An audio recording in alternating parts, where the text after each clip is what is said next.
जना के हमरे कौन भैया फोन करके रिकॉर्डिंग डांस करवा दीजिए इनको।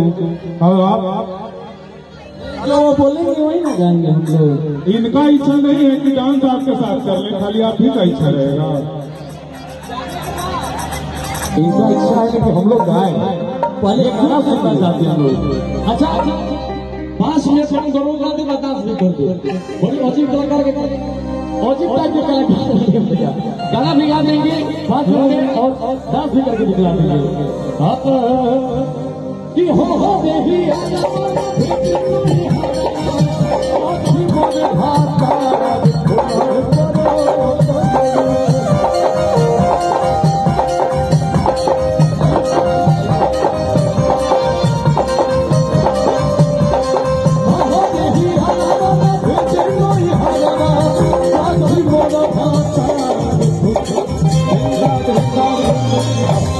अच्छा एक बार भैया इनके साथ डांस कर ले हम हमको एक बार अच्छा लगेगा तो ताली बजा दीजिएगा। हाँ आप इधर आ जाइए, आइए हम क्या साथ डांस करेंगे। अरे तू भौसुर लागे भाई, बोल तू भाई बा हमारा के डांस करेगा।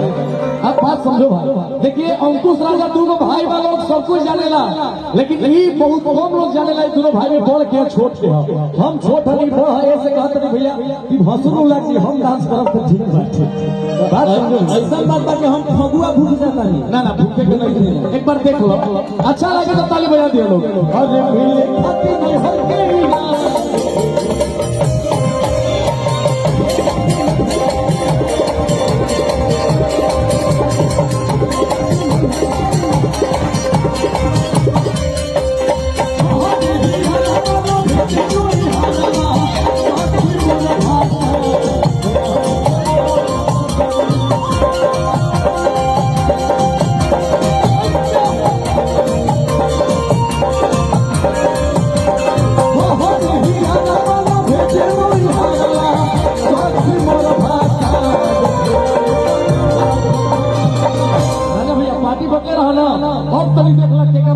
बाकी मजबूत पड़ता है।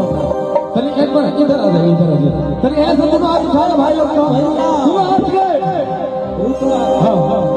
भाई उनकरा के तो लोग बा के इनकरा के लिए जो भाई तारा जने तो जोड़ी बा, हम सिंगल बानी तो खाली हमारा से जितना लोग प्यार करला है ना सब भाई ताली बजाई।